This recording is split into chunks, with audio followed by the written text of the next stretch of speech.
Assalamualaikum warahmatullahi wabarakatuh. Warahmatullahi wabarakatuh. Waalaikumsalam warahmatullahi wabarakatuh. Ya, baik ya. Baik, kita mulai saja dengan sama-sama baca basmalah. Bismillahirrahmanirrahim. Baik ya, kita hari ini coba online bersama dengan gabung dengan kelas. Sebenarnya di kelas, tapi memang kita kemungkinan belum memadai ya kalau mau harus ada medianya, karena kalau hanya mengandalkan laptop juga kan nanti tidak bisa maksimal juga, kelihatan yang di kelasnya ya. Tapi apapun itu, mungkin kita ini anggaplah ini MBKM yang maksimal gitu ya. Ya, karena kondisi lah, tidak apa-apa. Ya, alhamdulillah, ini kita bisa gabung ya antara yang dari Lampung. Sudah hadir siapa? Julian ya? Saya Pak, Julian. Ya, lengkap. Mungkin yang dari Palembang juga kameranya aktif ya. Nah, jadi sebenarnya tanda aktif perkuliahan online itu ya kameranya muncul gitu kan. Ya, jadi itu muncul sekali-kali 5 menit. Kalau memang ada itu nanti muncul lagi. Jangan sampai mati total ya. Ya, baik. Yang dari UIN itu, ini maaf ya, di samping kiri kanan banyak mahasiswa tuh teriak-teriak.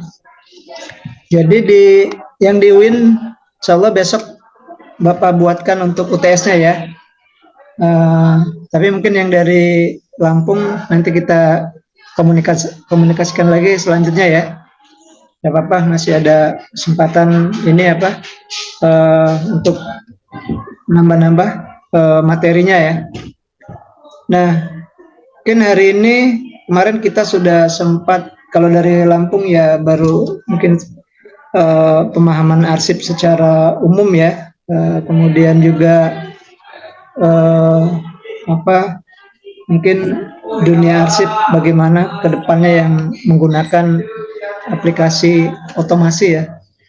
Nah, mungkin hari ini kita akan sama ratakan dulu, sementara ada tambahan bagaimana persyaratan otomasi arsip gitu ya. Jadi persyaratan otomasi arsip ini sebenarnya apa saja yang harus disiapkan. Kemarin kita sempat belajar ke SDM-nya gitu ya, ke SDM-nya, karena yang kita tahu bahwa salah satu syaratnya juga ya harus SDM-nya mampu ya. Dan kemarin Bapak sempat, mungkin yang di kelas ya, Bapak sampaikan kemampuan teknologinya itu ya upgrade sedikit ya. Dari dulu kita pengguna saja ya, kalau nanti kita bekerja, kemudian katakanlah di bagian persuratan ya, terus ada aplikasinya, kemudian kita ditugaskan menjadi tenaga yang mengelola otomasi itu, dan kemudian kita melayani ke para pengguna misalnya ya, buat surat, buat apa, penomoran dan lain-lain, menggunakan teknologi, tetapi bukan kita yang melakukan penginstalan dan mengedit fitur-fitur yang ada di aplikasi itu. Kita sama saja dengan pengguna, jadi sama dengan para masyarakat yang ingin menggunakan layanan di lembaga kita itu. Jadi selama ini, bahkan mungkin sampai sekarang ya, rata-rata para pegawai itu mungkin bagian yang arsip ya, ini karena kita berbicara dalam tema arsip walaupun kita di bidang ilmu perpustakaan. Nah itu ya kita sebagai pengguna gitu kan, diinstalkan orang, kalau rusak kita masih orang lain yang memperbaiki program itu ya. Jadi kita hanya sebagai pengguna gitu. Jadi kita menaikkan sedikit kemampuan kita menjadi administrator ya, admin kalau bahasanya ya. Jadi kita bisa, kalau ada kerusakan kita yang perbaiki, tapi kalau eh, apa yang satu tingkat lagi ada yang programmer, nah itu programmer mungkin kita tidak akan bisa ya, bukan tidak akan bisa, memang perlu waktu ya, kuliah di bidang ilmu teknologi komputer misalnya kan, pemrograman. Tapi minimal kita sebagai admin itu ya, naikkan grade kita sebagai akademisi khususnya ya, mungkin nanti dinaikkan grade-nya seperti itu. Ini kalau misalnya kan ini tidak berbayar ya, 40 menit gitu ya, mungkin hanya itu ya. Kalau misalnya biasanya kalau yang pertama bisa sih ada lebih dari 40, tapi ini tidak kemungkinan ya, karena ini bukan yang berbayar ya. Artinya secara kewajiban kita sudah melaksanakan gitu saja ya, walaupun tidak maksimal. Baik, kita langsung saja materi hari ini. Lihat di buku ya, mungkin kalau di repositori Bapak sudah masukkan tentang otomasi kearsipan yang sudah Bapak buat ya. Kalaupun tidak, nanti dicari di Akademi Edu mungkin ya, ada yang cari yang gratisnya. Ini Bapak sharekan saja ininya ya, bukunya. Ini salah satu penggalanya mungkin ya, ini diambil di halaman yang ke berapa ini? Halaman ke, ya ini agak ini ya, ininya scrollnya ini. Mungkin halaman hampir ke 200-an ini ya, persyaratan arsip. Ya, jadi hari ini ini tema yang coba kita diskusikan bersama. Ini sebenarnya kalau melihat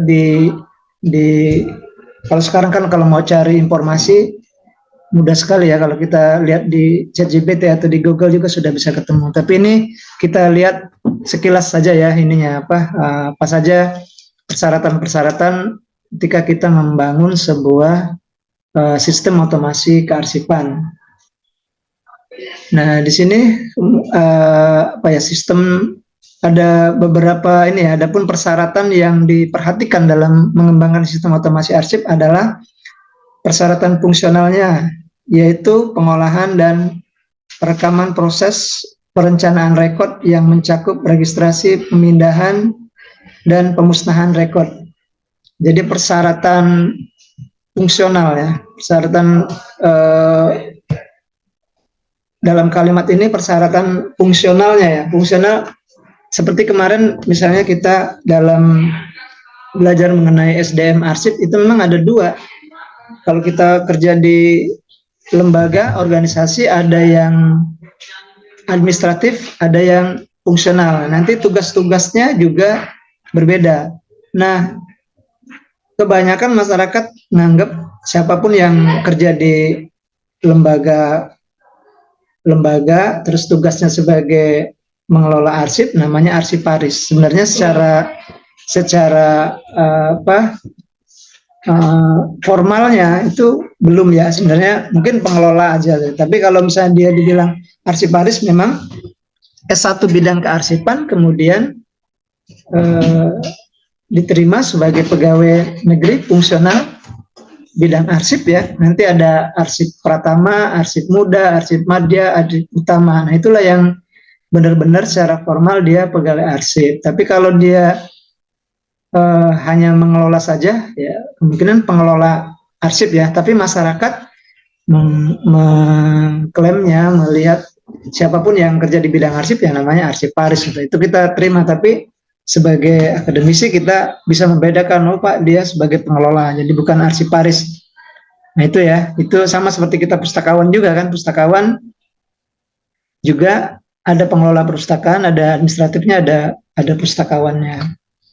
Nah itu ya. Nah sedangkan di sini katanya persyaratan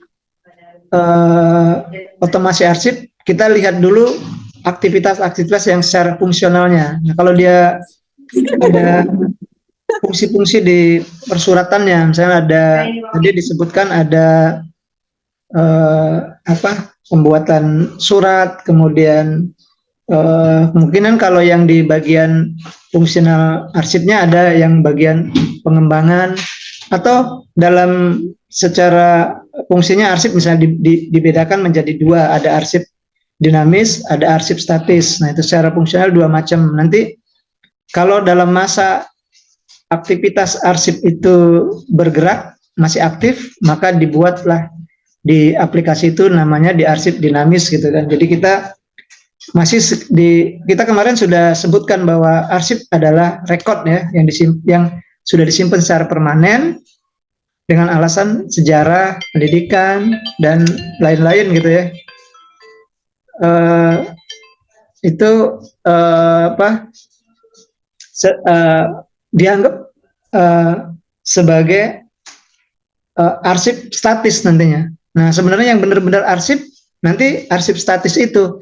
Nanti di program otomasi itu sudah dibagi dua, nanti ada yang dinamis, ada yang statis. Nanti kita mungkin sudah lebaran ya, sudah Idul Fitri, kita akan praktek instalasi arsip dinamis SKD. Nanti yang muncul dua, ada dinamis dan statis. Nah, itu secara fungsional ya, secara fungsi-fungsinya kita sudah pahami, oh ini menu-menu apa yang harus kita siapkan untuk di program otomasi itu ya. Nah, sebenarnya itu tugasnya programmer kan, tetapi kita sudah jadi program itu tinggal install saja. Tapi secara pengetahuan kita harus mengetahui bahwa pertama kali ketika kita ingin membuat sebuah program otomasi, apa yang fungsi-fungsi kegiatan apa saja yang berlaku di lembaga itu. Sama seperti perpustakaan. Perpustakaan juga kita membuat sistem otomasi perpustakaan. Nanti di perpustakaan itu ada pengelolaan anggota, koleksi gitu kan, sama layanan 3 misalnya kan, sama pelaporan misalnya evaluasi. Nah, seperti itu ya. Di arsip juga kemungkinan penciptaan surat, menyurat ya, sampai disposisi dan lain-lain. Kemudian setelah jadi surat, di menu arsip dinamis itu baru dikirim ke statis. Nah, disitulah yang kita akan simpan sudah melalui proses sudah retensi waktunya sudah habis kan. Kemarin kan kalau arsip kan jika masa aktifnya sudah tidak berlaku lagi, kemudian disimpan karena alasan tertentu, dimasukkan di dalam menu yang arsip statis. Nah, itulah yang kita anggap sebagai arsip yang benar-benar arsip ya. Nah, kalau sekarang kan apapun dikatakan arsip ya. Mana arsipnya, baru nulis surat sudah dikatakan arsip ya. Tapi ya secara ini kita terima karena itu kita ada yang masyarakat menyebutnya seperti itu ya, kita terima saja. Tapi sebenarnya kalau kita mau telusuri satu persatu, ini sebenarnya masih berbentuk rekod gitu ya, berbentuk arsip dinamis Pak, itu belum menjadi arsip gitu kan. Bahkan kalau kemarin sudah sempat kita pelajari, munculnya rekod itu sudah beberapa macam ya, dari yang bit, byte, field, baru ke rekod ya. Bit itu bilangan kemarin 01 gitu kan. Kalau kita sama seperti mau buat surat juga, kalau kita mau ngetik huruf pengantar berarti huruf P dulu ya, P, E, N, G. Nah, itu dari namanya biner ya. Jadi kumpulan dari bit-bit itu menjadi byte gitu kan. Byte dari file baru disimpan menjadi rekod. Nah, rekod rekaman, makanya arsip itu dikatakan sebagai rekaman ya. Nah, yang sudah rekaman ini bergerak secara dinamis. Nanti kalau sudah tidak berlaku, kan sudah habis masanya, masa retensinya, kemudian ya kita pindahkan menjadi arsip statis. Jadi itu ya, yang pertama adalah arsip yang ketika kita mau membuat, dipahami dulu bagaimana fungsi-fungsi yang aktivitas yang diperlukan untuk membuat arsip.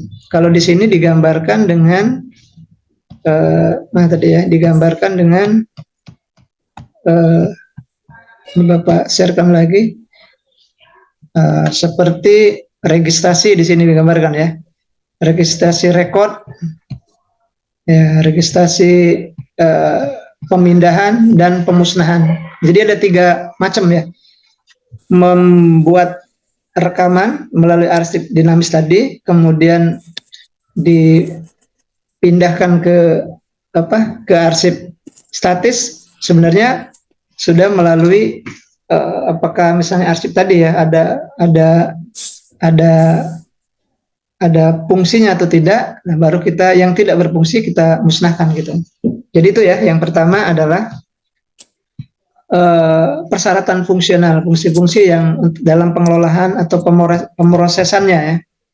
Kemudian yang kedua di sini ada proses persyaratan teknis katanya ya. Dalam mengevaluasi sistem otomasi arsip, manajer rekod selain harus memahami persyaratan fungsi juga harus memahami persyaratan teknis. Untuk memahami persyaratan teknis tersebut, manajer rekod bekerja dengan para pakar teknologi informasi yang perlu diperhatikan antara lain platformnya ya. Nah, ini berarti servernya, RAM-nya, semuanya. Berarti sampai validasi data ya, online sampai backup-nya ya, terintegrasinya. Oke, jadi begitu. Yang kedua adalah teknisnya ya, teknisnya. Mungkin orang memahami lebih sederhananya ya ke peralatan-peralatan saja, peralatan-peralatan yang ada. Bahkan biasanya kalau kita mau membuat sebuah sistem otomasi, kalau dulu Bapak pernah ada pengalaman di perpustakaan ya, perpustakaan ketika Bapak kerja di perpustakaan sebelum ke dosen ya, ada sebagai pustakawan di perpustakaan pasca sarjana. Terus kemudian kita mau membuat otomasi perpustakaan, namanya waktu itu Digital Pusi ya. Jadi kita panggil dulu ininya vendor, ya dipanggil dulu programmernya lah ya, panggil, kemudian dikasih waktu berapa ya untuk paparan. Nah, jadi aplikasi-aplikasi yang dia bangun itu seperti apa gitu kan. Nah, dia tampilkan dulu seadanya gitu kan.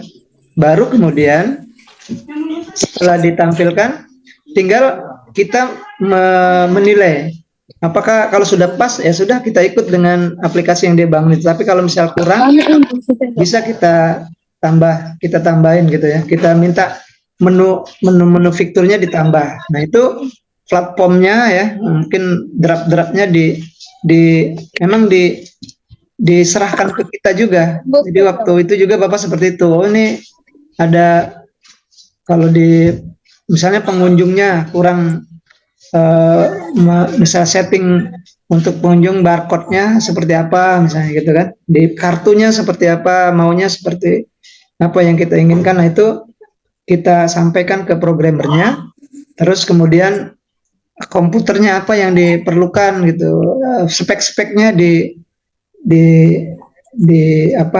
ya kita data sesuai yang kita punya. Kalau memang tidak punya ya mungkin mencari atau membeli atau misalnya mencari yang di-upgrade ya komputernya. Kalau memang tidak beli komputernya ditambah lagi misalnya RAM-nya atau harddisknya ya.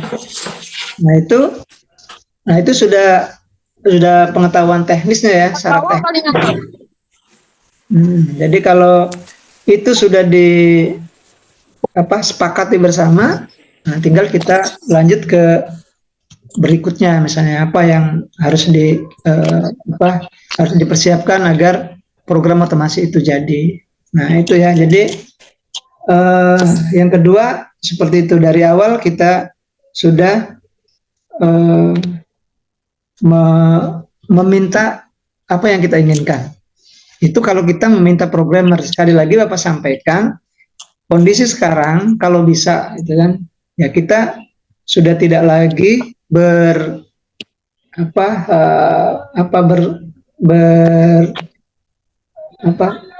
terpaku pada programmer, kan kita yang bangun. Kalau kita yang menginstal, memprogram, sudah diinstal, kekurangannya apa nanti tinggal kita tambahin saja gitu kan.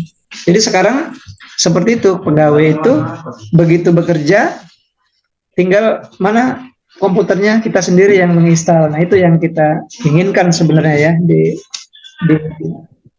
keilmuan yang sekarang yang harus kita miliki.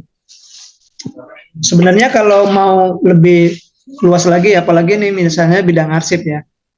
Kalau dulu kan kita disuruh ini tenaga arsip, terus mengelola kearsipan. Nah, kemudian bisa program otomasinya sudah cukup. Ini Bapak anggap sudah cukup ya. Tapi kemarin Bapak sempat ikut workshop ya di Jakarta terkait dengan preservasi dan konservasi ya arsip dan perpustakaan itu. Ternyata kemampuan dari SDM-nya itu bukan hanya untuk sampai ke teknologi kan. Kalau ini kan sampai ke teknologi kita ini kan. Ternyata ada satu lagi ilmu yang harus dimiliki oleh SDM itu, bagaimana mempertahankan masa usia dari arsip ataupun koleksi atau bahan pustaka atau media informasi yang kita punya itu. Itulah melalui preservasi dan konservasi. Nah, itu juga harus dipelajari nanti ya. Perpustakaan dan kearsipan ini kan sebenarnya ini ya satu rumpun ya sosial, dan orang kadang-kadang ilmu perpustakaan mirip yang berdekatan itu dengan kearsipan. Nah, itu jadi pengetahuan untuk menjadikan media informasi atau koleksi bertahan lama bisa dinikmati dari generasi ke generasi. Nah, itu tugas kita sebagai SDM-nya gitu kan. Itu ya, yang kedua. Oke, dari dua itu dulu. Ada pertama persyaratan teknis, kedua fungsinya ya, kedua persyaratan teknis. Nah, silakan dari dua itu ada yang nanya dulu lah ya. Nah, ada dua orang lah ya, wakil dari Palembang 1, dari Lampung 1. Baru nanti kita lanjutkan lagi. Silakan. Terkait dengan persyaratan teknis dan fungsional. Tapi kalau nanya yang lainnya juga silakan, tidak apa-apa ya. Kalaupun belum bisa terjawab nanti kita tangguhkan untuk minggu berikutnya. Silakan. Persyaratan otomasi ya, atau apa saja silakan. Baru Bapak lanjutkan lagi yang persyaratan berikutnya ya. Dari Lampung dulu silakan. Julian ada nggak? Silakan. Tanya apa saja, tidak apa-apa. Suaranya Julian muncul nggak? Julia. Iya, Pak. Silakan, ada apa yang mau ditanyakan terkait dengan kearsipan lah, apapun ya. Ada yang mau nanya? Kalau tidak ada, Bapak yang nanya berarti ya. Ya. Jadi kalau kita terkait dengan teknisnya, ada aplikasi yang support dengan hardware dan software lah, katakan gitu ya. Hardware-nya dengan software-nya, terus bagaimana caranya? Apa yang harus kita lakukan? Izin bertanya, Pak. Oh, bertanya. Oke, ya silakan bertanya. Terkait aplikasi SKID itu kan kemarin saya sudah untuk mencoba install, Pak. Namun pas mau melakukan finish itu dia error gitu, Pak. Itu kira-kira ada yang salah di mana, Pak ya? Ya, baik. Oh ya, sistem informasi ya, SIKD ya, sistem informasi kearsipan dinamis. Jadi pada saat kita menginstal itu ada SAMPP namanya ya, SAMPP-nya, install SAMPP. SAMPP-nya itu ada versinya. Jadi versi 6,2, ada yang 7, mungkin sekarang berapa kalau kita download. Nah, ternyata untuk yang aplikasi SIKD ini itu supportnya di 6.2 itu yang sudah Bapak bawakan itu kan, yang sudah Bapak lampirkan itu. Bapak juga cari-cari mana yang support gitu. Bapak taruh sampai P-nya yang paling tinggi, ternyata tidak bisa. Yang paling bawah tidak bisa. Jadi dia bawaannya itu.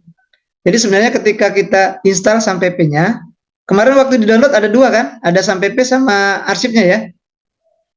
Gimana kemarin? Iya Pak, Nah, ada dua Pak. sudah Cuman install diinstal? file untuk arsipnya itu Pak. Kalau Ya, sampai P kan udah ada oh sudah ada sampai dari P-nya ya? iya, Bawaan ya? cuman pas, Maksudnya pas tinggal install yang aplikasinya oh, begitu. Berarti sampai P sudah ada, kemudian impor ya, diekspor ya, ekspor ininya saja kan, diekstrak arsipnya saja kan? Karena kalau iya sampai P Pak, kan bisa cuman program apa. Nah, ternyata begitu mau diaktifkan tidak ini kan, tidak bisa ya. Nah, itu yang Bapak maksud, dia eh, maunya sepertinya pakai yang 62 itu, yang bawaan dari Bapak itu. Tapi nanti coba lagi remove yang sampai P yang lama itu pakai control panel ya, di remove, terus diinstal lagi yang ini, coba dimasukkan. Karena yang arsip ini paling mudah nih, tinggal di ekstrak. Nah, sudah itu SIKD2 itu sudah muncul kan, tinggal passwordnya apa ada di situ Bapak buatkan kan, arsip 1, 2, 3 gitu kan. Nah, di sini kalimatnya 10 menit lagi nih ya. Nah, jadi gitu ya, Zulian. Sampai P-nya yang tidak support gitu kan. Nah, jadi dia hanya bawaan sampai P kita ini yang mau kita, dia supportnya pakai yang itu. Kalau yang kemarin yang Zulian tuh yang lebih tinggi mungkin ya, jangan-jangan lebih tinggi ya, 7 berapa gitu kan. Tadinya ada program apa iya, di situ? ada Perpustakaan arteri sama SIM Pak. Iya. Slim ya. Nah, iya. Nah, kan sebenarnya kita bisa tambah dengan program apapun kalau dia support. Sebenarnya kalau dia yang lebih tinggi itu bisa ya anunya harusnya kan. Tapi yang khusus yang SKD ini seperti itu kendalanya. Karena Bapak coba lagi, oh ternyata dia misah sendiri. Kalau memang tidak mau di delete, sampai P itu kan di C apa di D kemarin instalnya? Di D Pak. D ya, boleh. Di ini apa? Sampai P-nya itu di rename tulis 1 gitu kan. Nah, baru nanti install lagi apa? Yang sampai P yang ini kan itu ada 2 sampai P. Nanti yang dia kejar itu yang namanya sampai P kan. Kalau dia dikasih rename tambahan, dia tidak akan dikejar oleh program. Jadi biasanya gitu, kalau kita ada 2 program yang sayangnya kalau mau dihapus dah, di ini aja deh, di rename saja. Nanti kalau misalnya arsipnya ini yang sudah selesai, kita prakteknya dihapus lagi, yang itu sampai P-nya dibuang lagi satunya, jadi normal lagi gitu kan. Ada yang udahlah di delete aja lah, yang penting kan kita sudah bisa install, kemudian kan diinstal lagi juga mudah gitu kan. Tapi memang agak lama kalau kita mau uninstall ya, agak lama. Itu ya Julian ya. Nah, Baik Pak, terima kasih. iya, makasih. Kalau yang dari Win ada nggak? Ada yang dari Palembang, Win Raden Patah? Win Raden Intan sudah ya? Raden Patah? Ya, kalau nggak ada, ini Bapak lihat sekilas lagi saja tadi ininya ya. Apa? Oh ya, kalau tidak ada tadi, ini yang Bapak tanya tadi dengan yang di Win, coba ada yang bisa jawab nggak? Bagaimana kalau misalnya ini hardware-nya ya? Tadi kan kalau Julian tadi software-nya berarti disesuaikan ini. Kalau misalnya hardware-nya tidak sesuai gimana? Misalnya komputernya, nah ini tidak support gitu kan? Apa yang harus kita lakukan? Program aplikasi arsip, nah ternyata komputernya dia kalimatnya tidak support. Apa yang harus kita lakukan untuk hardware-nya? Kalau tidak support. Ada yang dari Win Raden Patah? Putri dari mana ini? Andi Prasetyo mana? Ya Pak.